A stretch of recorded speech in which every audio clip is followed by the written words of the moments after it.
morning. Please be seated. We're here for oral argument on Contreras versus Bork.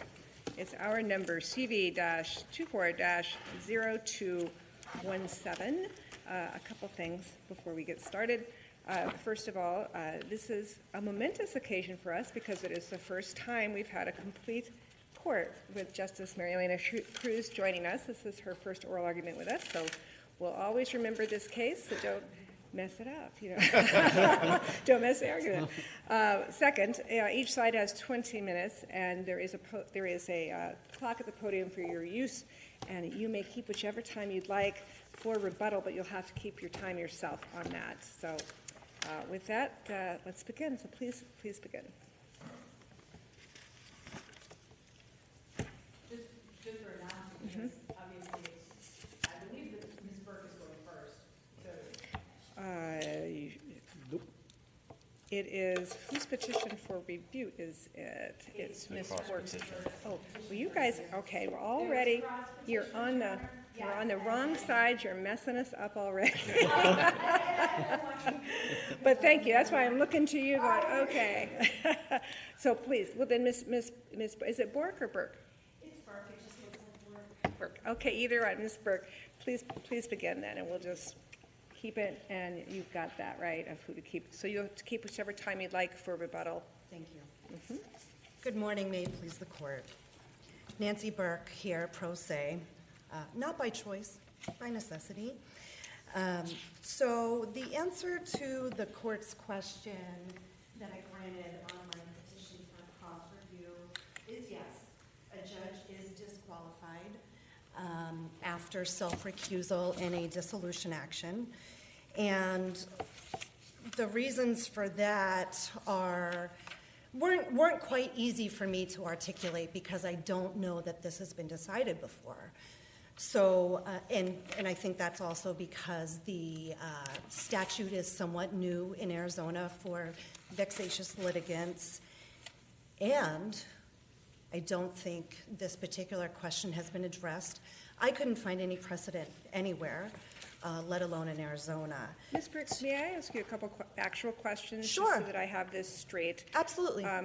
From what I saw, you knew at some point, while this was still at the trial court level, that the judge, Dickinson, had previously recused himself in this case. Correct. Is that correct? Yes. Did you know, or does the record reflect at least, that you had knowledge that he had appointed Mr. Contreras as a JP while the matter was pending at the trial court? I did not know that. It turns out that it was about 35 days after the motion to designate me vexatious was renewed for something like the third time. I had been through that motion before several times. And as Mr. Contreras pointed out in his, I think it was the third motion that we're here on today, to designate me vexatious, he mentioned himself that prior versions of his motion to designate me vexatious were delayed because of self-recusals. And one of those, in the time frame that Mr. Contreras mentioned, was Judge Dickerson's actual recusal from the dissolution action as a trial judge. And did, at the point in time that you learned that Judge Dickerson had appointed Mr. Contreras as a JP, was there an opportunity under the family court rules to move for relief from judgment from that vexatious litigant order to say, hey, wait a minute, I think you have a conflict here, and I want relief from that order because of it?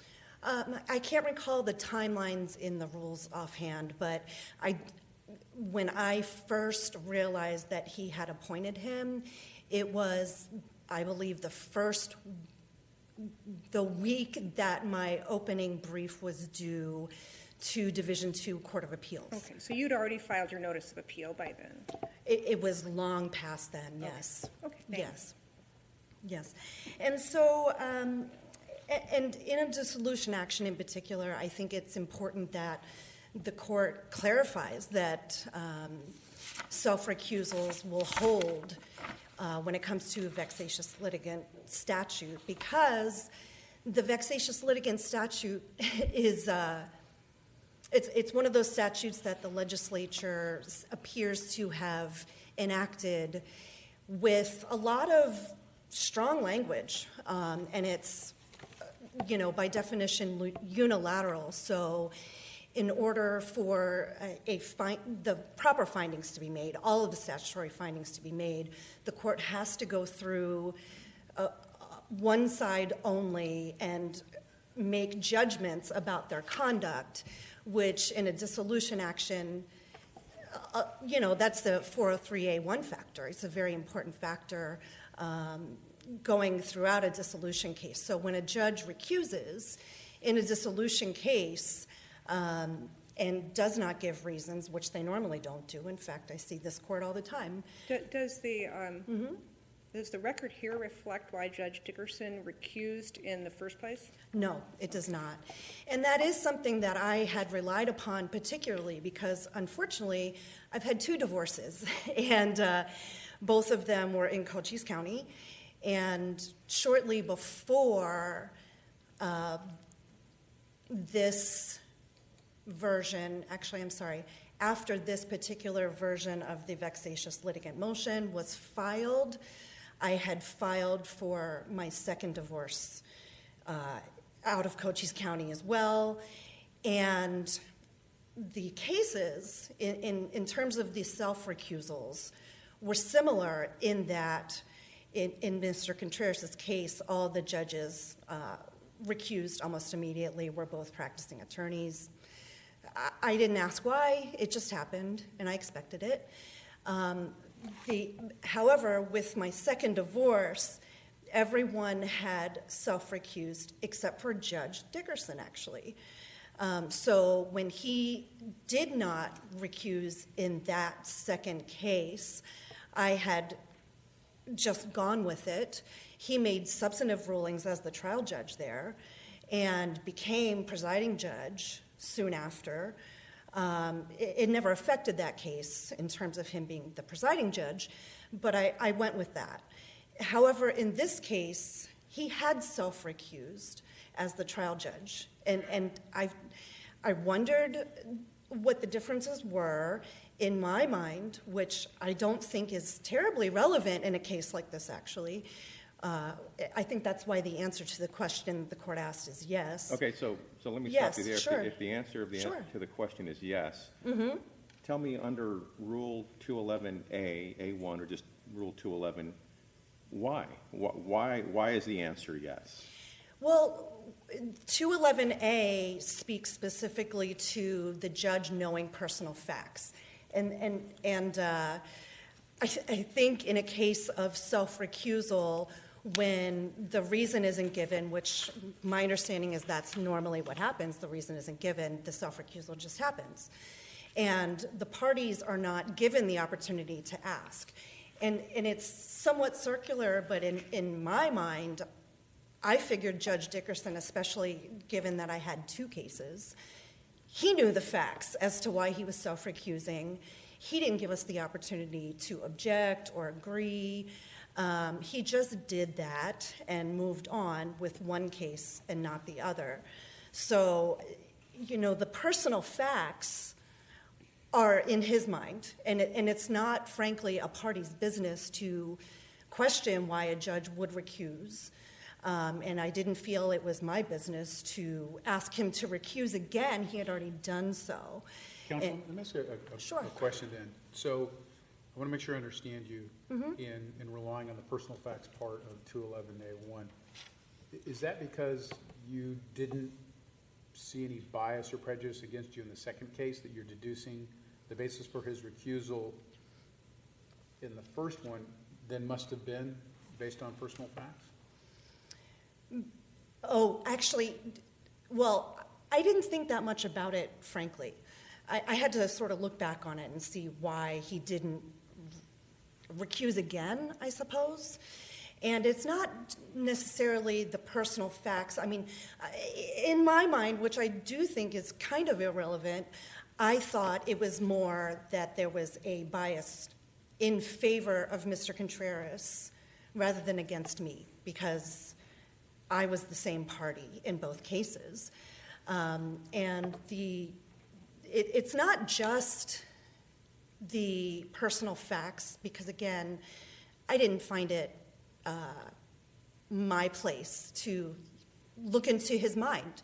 I mean, attorneys are told from the start, you can't just go into a judge's mind. Please don't go there. And I don't want to go there.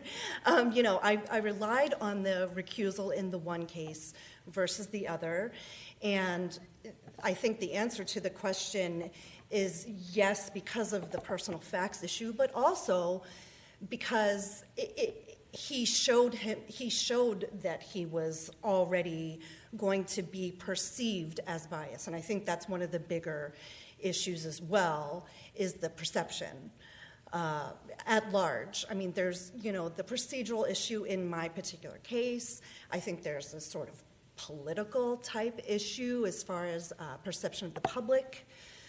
And there's other issues as well, but I think those are the two. I can't determine what his personal facts are that he believes he knows.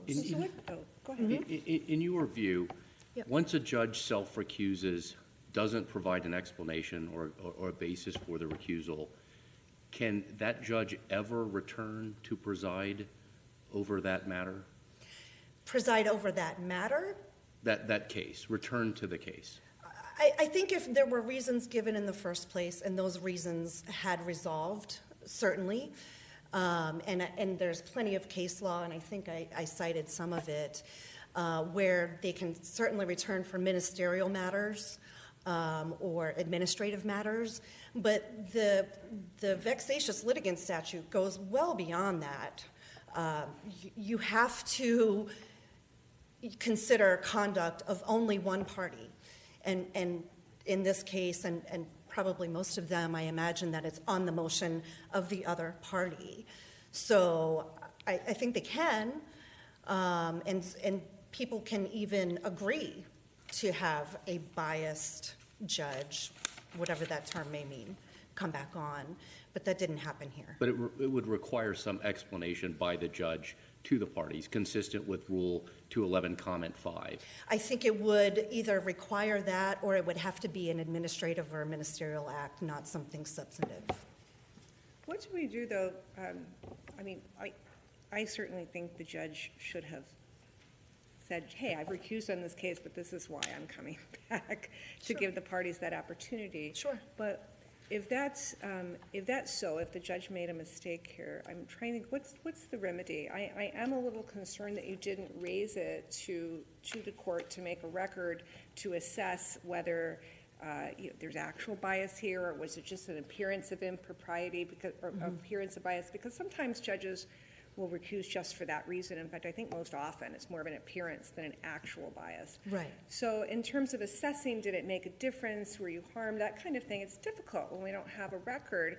And so could you address that? I mean, have you waived your issue by not raising it to the court so the court could make a record of what went on? Right. So I think that the majority in Division 2 thinks that I did waive it.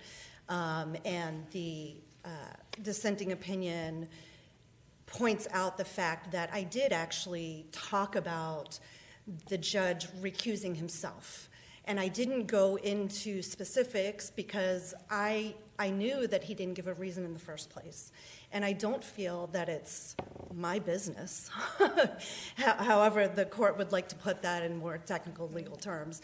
It's not my business or even my burden to have gone backwards in time into the judge's mind as to why he self-recused or why he would even consider coming back on. And at the time when I raised this in the motion practice at the trial court level, I simply stated it as a fact. I felt that Mr. Contreras was judge shopping. I did not know that he had just been appointed by this judge as a pro tem judge for the first time. I didn't actually know that.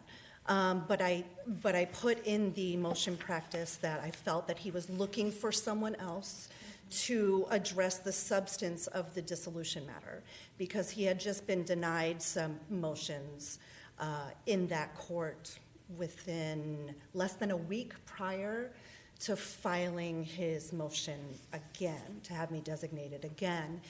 I frankly thought at the time that raising the issue would be it, and perhaps Judge Dickerson was doing the preliminary matters of getting the motion response and reply in, and then he was going to reassign it.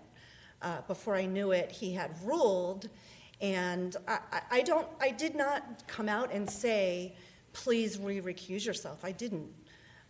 And I didn't think it was my burden to do that. I figured the judge... Counsel, pardon, Yes. let me ask you a question about that, because you mentioned several times you didn't feel as if that was something you could have done.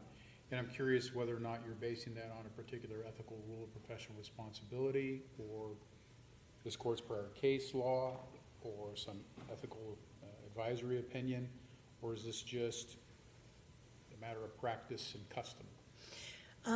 That I couldn't have asked him to recuse? That you didn't feel like you could inquire into why he had recused in the first place, to then have a conversation on the record about the status of things in the current case?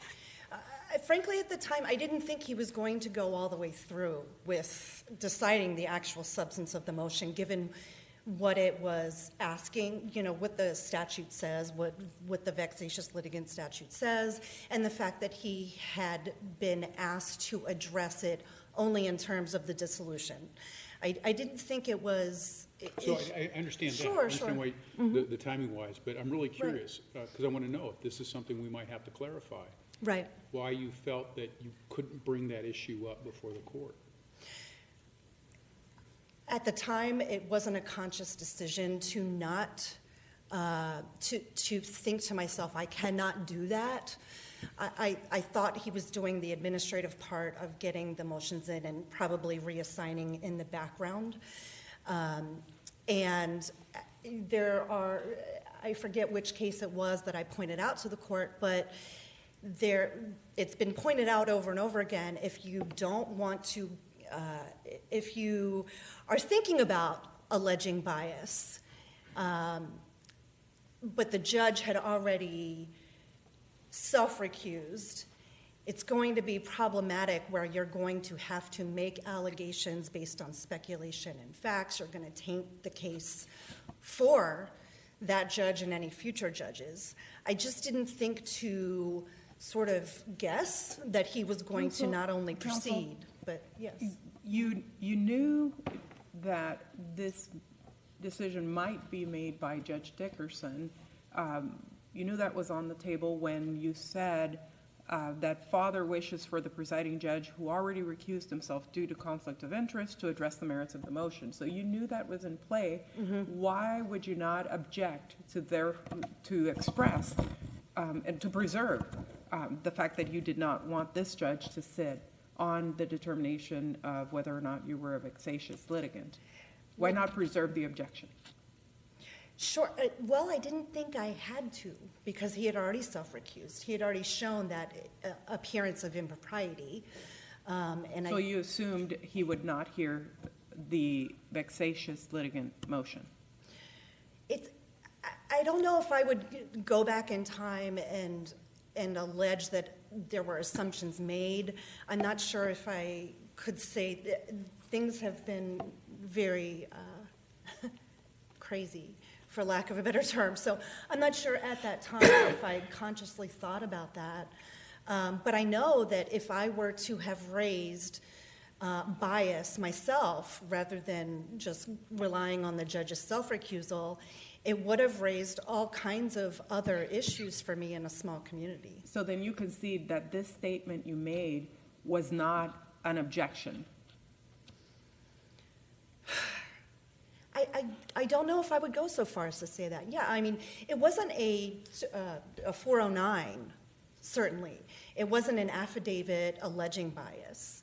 I sort of wrote that in passing because he had already done that work of showing that he's not appropriate to decide this case a year and a half or so prior.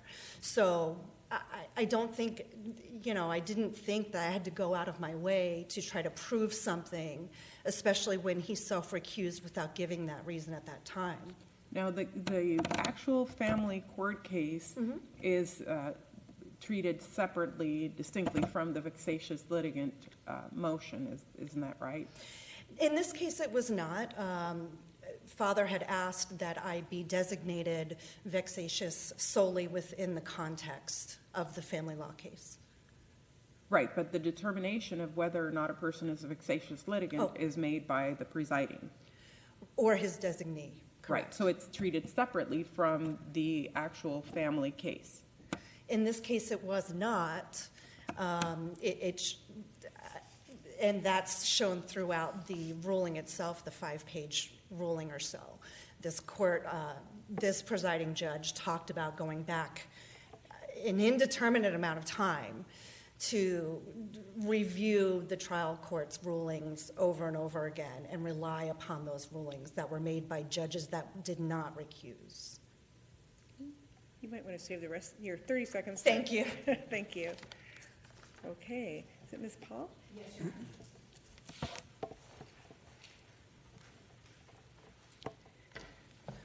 May it please the court. First and foremost, I would like to point out that Ms. Burke just violated Ethical Rule 3.1. She specifically misstated facts, and it is proven by my response to cross-petition in paragraph 6, where she stated that she had no idea that my client had been appointed to the bench as a judge pro tem prior to Judge Dickerson issuing the ruling. The hyperlink is contained within the brief, and it shows that on January 13th, 2023, long before Judge Dickerson ever made any kind of a ruling or even ordered Ms. Burke to respond to the petition for vexatious litigant, she was well aware and publicly posting regarding the fact that she had knowledge of and was very distraught that my client had in fact been appointed as a judge pro tem. Well, let me ask you this, because those are slightly two separate things. I mean, I had asked her if she knew that Judge Dickerson had made the Yes. appointment, and you said, well, she was aware that he was a judge or a pro tem justice of the peace. Thank you. They're not necessarily mean that she knew he appointed her or she knew what the process was. Is there anything that shows that? I believe that in the link that you can see, I believe she specifically stated that it's Judge Dickerson because at that time he was the presiding judge in Cochise County. So, counsel, let me ask you a question about that, because if he's the presiding judge and he's going to appoint Mr. Contreras a pro tem, doesn't that require that he make a finding that Mr. Contreras is of good moral character? Absolutely. So he's passing judgment on his character. That is true. Okay. Because we can't appoint So it. why doesn't that raise an issue then for a judge who is on a case with two parties to have specifically commented then on one party's good moral character to sit on that case? I don't believe that would, I mean, we as attorneys, when we appear in front of judges, obviously, there's hopefully a presumption that we have good moral character. Well, there's a difference between that general presumption that parties who appear before a court are going to be honest and ethical as the professional rules require. Don't you think there's something different, though, where a judge is making a particular finding in order to make an appointment like this? I don't know that there's a distinction. You don't? I mean, one's a constitutional requirement. The other one is a general presumption made by all parties who appear in front of a court. But a judge doesn't have to put on the record at the beginning of any proceeding, I find these two attorneys appearing before me to be of good moral character. That is factually accurate, of course. I try to be. Yes, wow. And doesn't that implicate 211A, a judge shall disqualify himself or herself in any proceeding in which a judge's impartiality might reasonably be questioned? To Justice Montgomery's points, the fact that Judge Dickerson appointed your client to be a judge pro tem, JP pro tem, wouldn't that raise flags that that judge's impartiality might reasonably be questioned to be fair when he made those determinations to appoint him to be a judge pro tem? Ms. Burke was aware of that, and Ms. Burke had the opportunity to then request. Sounds That's like really you're not my missing the question. It's not my question. There's two I see the procedures. distinction. I see the distinction. I don't believe that would necessarily invoke an idea that his perceptions of my client would supersede the perceptions of Ms. Burke, especially given the fact that Ms. Burke has even stated that Judge Dickerson was assigned to her other divorce case and proceeded on that. Ms. Burke had no issues with him proceeding under those circumstances. But counsel, that kind of underscores the point. If he can be fair to her, if Judge Dickerson can be fair to her in any other proceeding, but for one involving her and Mr. Contreras, why doesn't that then raise at least the appearance of impropriety that should have required Judge Dickerson to at least put on the record what the basis was so the parties could be made aware of why he recused in the first place? So at the point in time when Judge Dickerson initially recused himself, which is contained in Record on Appeal 29, there were no reasons given. All he did was recuse, as Ms. Burke has said. At that point in time, Judge Dickerson was the presiding criminal judge for the county. This occurred obviously over 3 years prior to the instant request for the vexatious litigant designation. And I would assert that it's more of a ministerial task. He's not opining on the efficacy or making any substantive rulings in this matter by reviewing the evidence. But I'm sorry, with respect to what, in the first recusal, or No, when he ruled on the with vexatious regard litigant to motion? whether or not the conduct that Ms. Burke engaged in was vexatious. You don't think that Doesn't that involves have- this? Oh, yeah, no. Doesn't that have substantive implications for her abilities to, I mean, it seems to me to be more substantive in nature, to make a determination on a motion for a vexatious litigant? Well, the fact is, even the opinion, the justices or the judges that made the decision on the opinion said that the record supports the conclusion that Ms. Burke is a vexatious litigant.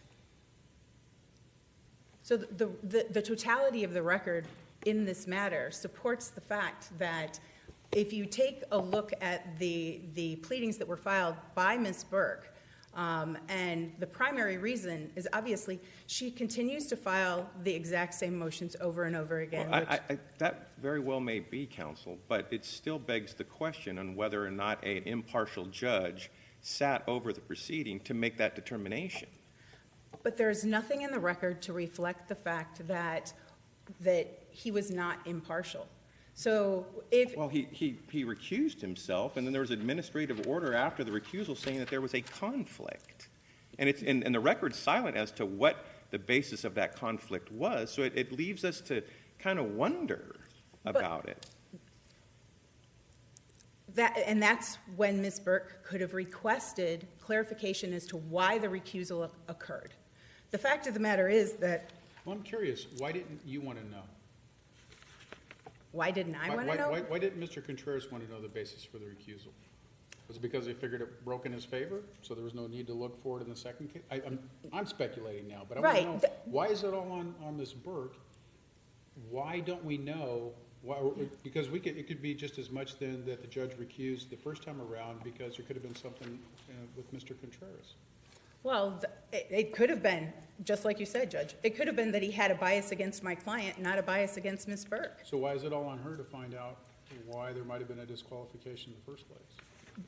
I don't think, as Ms. Burke said, trying to get into the mind of a judge as to whether or not, or the reason behind a judge's recusal, I think that it's inappropriate for an attorney to... Counsel, doesn't the judicial officer have an independent duty to remove himself when his impartiality might reasonably be questioned?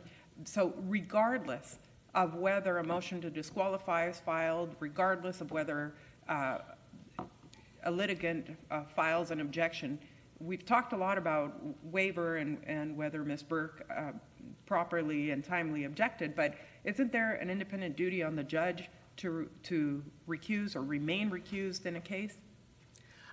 I believe that the Code of Judicial Ethics is very clear in that there's an automatic presumption that a judge is going to be fair and reasonable under the circumstances, and in the event that they feel that they have a bias, they should recuse. What about the language in comment 2 to 211A saying, to Justice Cruz's point, a judge's obligation not to hear or decide matters in which disqualification is required applies regardless of whether there's a motion to disqualify? Seems under that comment that a judge almost has a freestanding obligation to decide whether or not they should disqualify themselves in a case, whether a motion was filed or not, prior to hearing the case.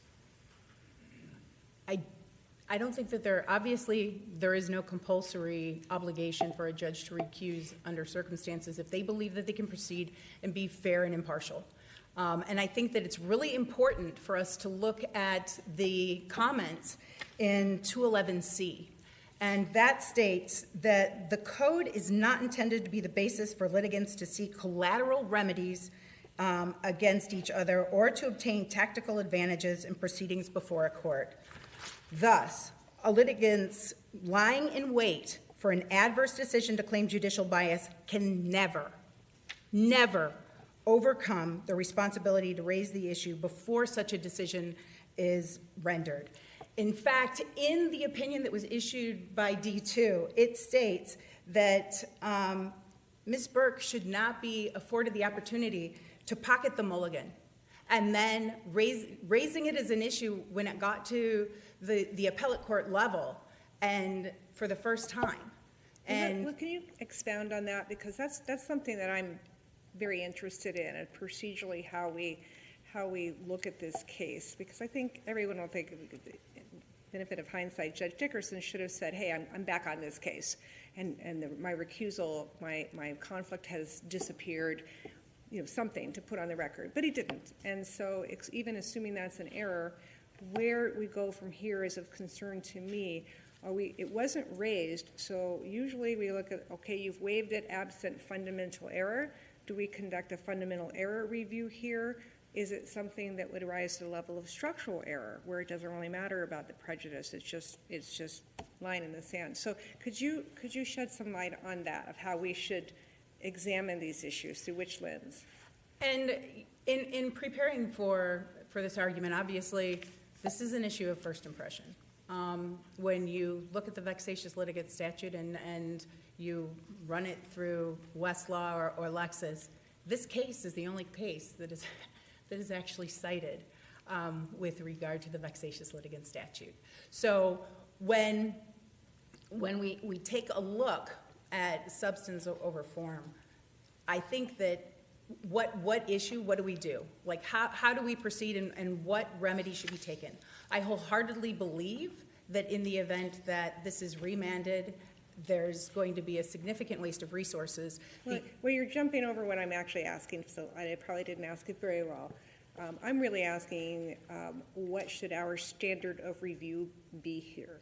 If Ms. Burke had objected, that would be easy. We would say, well, did the court abuse its discretion at the trial court level by failing to recuse, or failing to re-sign this to someone else to hear? That would be what we would be looking at. Here, there's been no objection, so normally when that happens, we're looking at, well, was there an error, and if so, was it a fundamental error? But once in a while, something will rise, in a rare case, rise to the level of structural error, such as if you have a biased judge. I think the Ring case, State versus Ring, said biased judge means you didn't really have a neutral arbiter. That's a structural error. So as an appellate judge, that's what we're looking for, of like, which lens do we view this through? So in the event, I suppose, obviously, we are here today because clarification at some level is necessary in order to make sure that this doesn't happen again.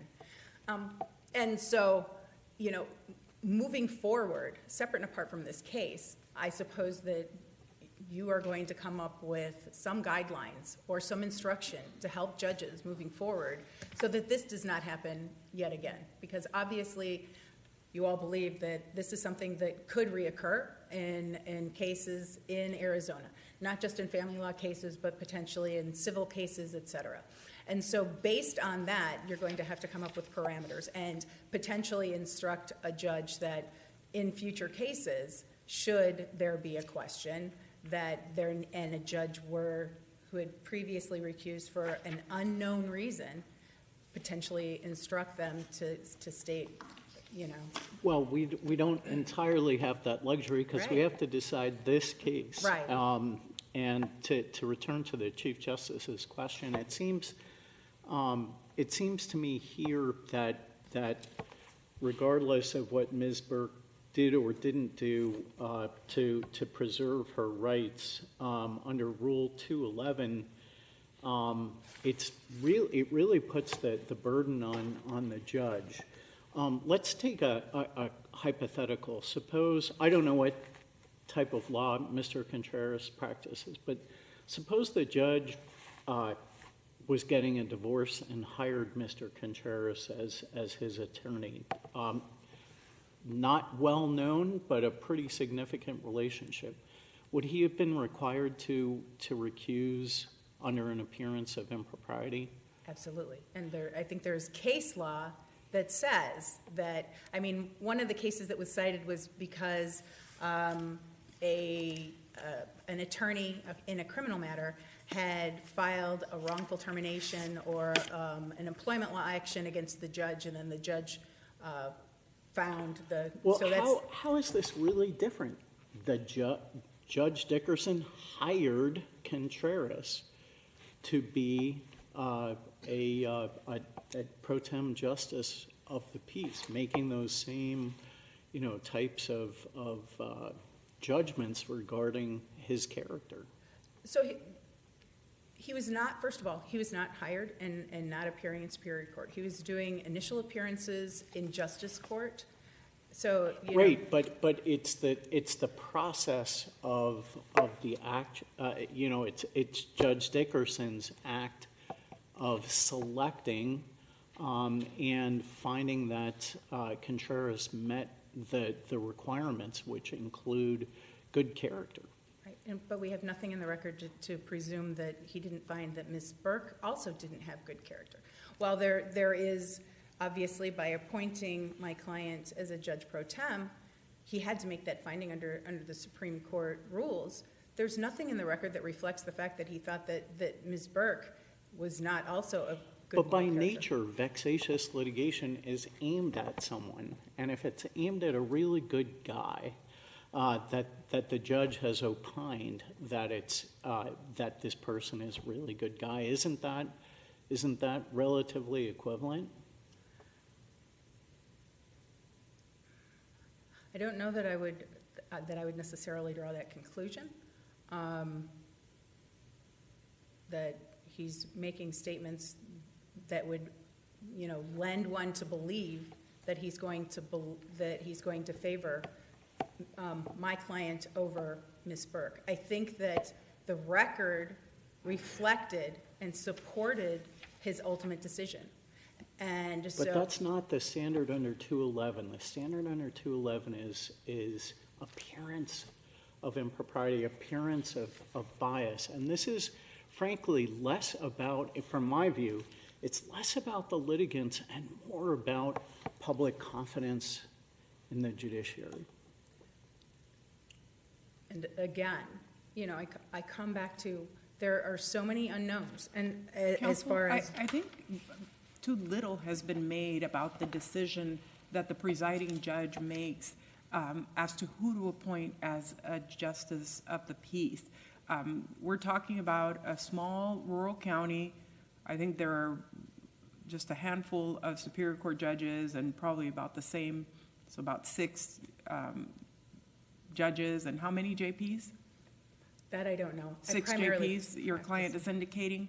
And so a presiding judge has to look at the applicants or single applicant and decide whether this person can be trusted to make decisions about release of people, not only in misdemeanors, but in felony matters, serious matters, decisions in civil cases, in all sorts of different cases. And so the presiding judge in a county who is tasked with administering the business of the courts has to in turn choose people who are trustworthy and are not going to harm the public. And I don't think we can minimize that by saying it's sort of some ministerial act. He doesn't know who this person is, just kind of signs him on.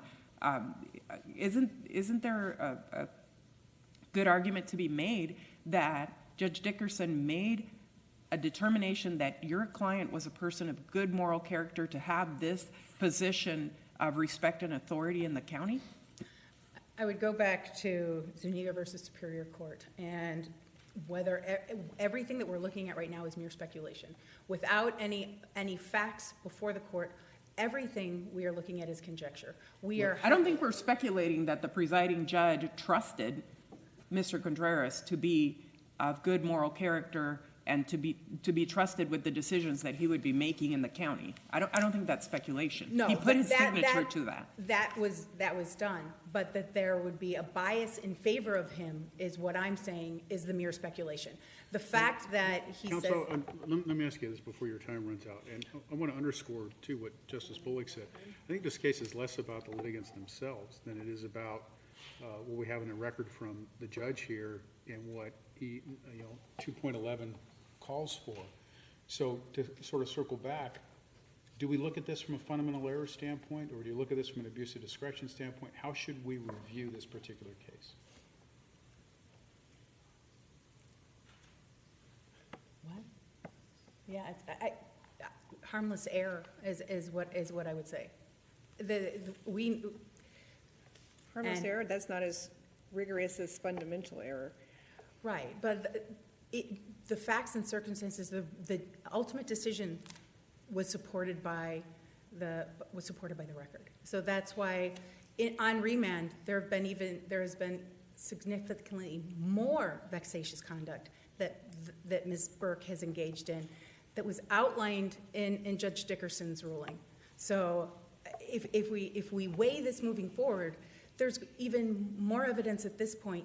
In fact, one of the pleadings was filed in this matter where Ms. Burke requested that the BIA be removed again, and that's not even an issue that was before the Supreme Court. So, counsel, if there is so much overwhelming evidence that Ms. Burke is a vexatious litigant, what is the harm with sending this back to have a separate judicial officer and take a look at the motion and decide on the issue? Because the history of this case demonstrates that it will then go back up on appeal again. I think that there were 8 appeals pending in less than a 3-year period in this matter. This is probably one of the most highly litigated cases in the history of the state as far as a family law matter goes. The child is 14 years old, and I believe that there have been 13 appeals and special action, well, including special actions that have been filed in this matter. And so the detriment would be the significant increase in expenses and the time that the parties and the judiciary is going to incur by having this remanded, when even the Court of Appeals, the opinion that was issued said that there's sufficient evidence, and having them review it to support the conclusion that Judge Dickerson reached. And Ms. Hall, you are well beyond your time because we've kept you beyond your time with the questions, but I think we've got one more question, and I'm going to, at least one more, so go ahead and feel free to answer it. You've noted a number of times, I think accurately reflected in the record, that we don't know the basis for Judge Dickerson's recusal, but we do know that at least the court administrator noted a conflict in the transfer order. Now, I'm not sure that that's terribly helpful for your side, and my question relates to Rule 2.7 of the Code of Judicial Conduct, and it provides that a judge shall hear and decide matters assigned to the judge except when disqualification is required by Rule 211 or other law. Why should we presume, without any explanation for the judge after a self-recusal, when the judge returns to deal with a matter involving one of the litigants in which he has recused him or herself, why should we presume without explanation that whatever the conflict was has now self-resolved? And why isn't that judge required to apprise the parties of what the nature of the conflict and why they should not be concerned about his or her impartiality upon the return after declaring a recusal? Obviously, prior to this case, that doesn't exist. That wasn't an issue that had previously been pled, litigated, and pursued at the appellate court level. So while the canons of judicial ethics may have that statement, there was nothing apparently that Judge Dickerson felt rose to the level that he was not going to be fair and impartial. And so I think that having been on the bench for over 20 years, that Judge Dickerson's judgment as to his ability to be fair and impartial under the circumstances should be given great weight. And I would go back to one of the cases that was cited by Ms. Burke, and that's Nordstrom via Leonardo. And it talked about the fact that issues like this that are being decided by the presiding judge are administrative. And he's not weighing in on, he's not giving any substantive rulings on the merits of the case and issuing a decision regarding this minor child, because that's all we're fighting on. This entire case has to do with lots of litigation regarding one little boy who turns 15 very soon. And so he's not weighing in on anything regarding legal decision-making, parenting time, child support, any of the issues underlying. He's reflecting and looking at the record, having been on the bench for over 20 years, and making a determination as to whether or not the pleadings that were filed in this manner by Ms. Burke were vexatious in nature. And in his ruling regarding the fact that designating Ms. Burke as a vexatious litigant, one of the things that he pointed out was in response to, I believe it was a 7-line position or statement in my petition to my renewed motion to designate her as a vexatious litigant.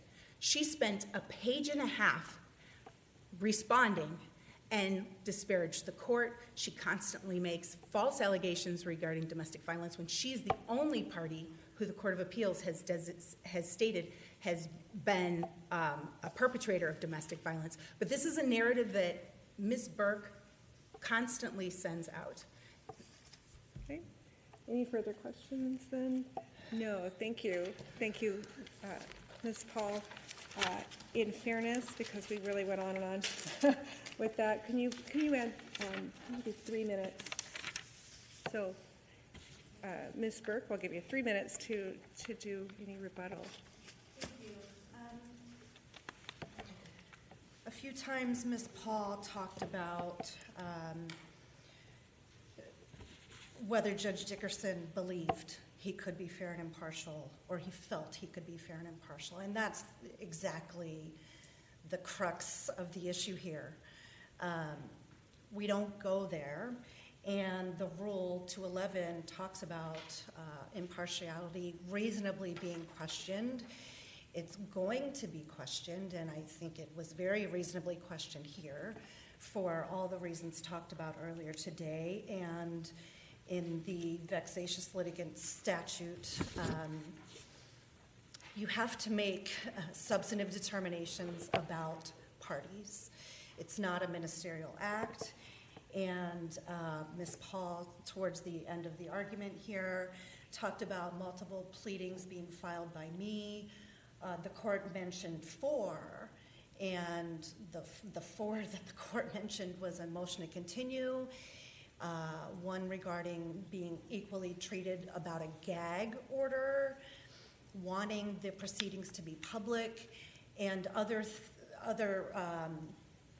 sorry, what was the 4th?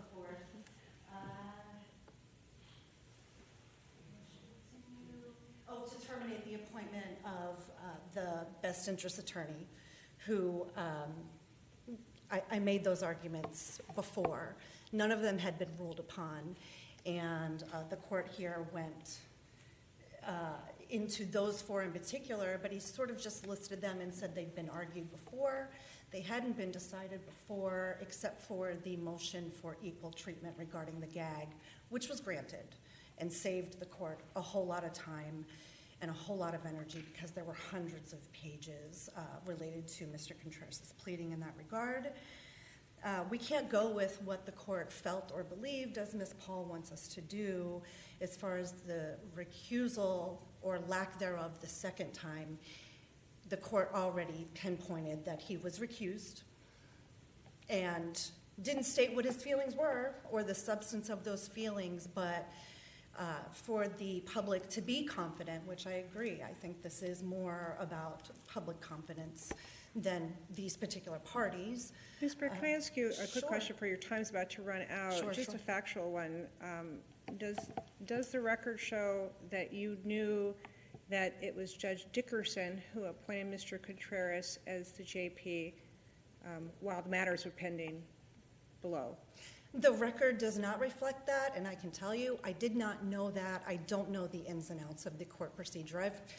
I've never tried to be a judge. I've never applied.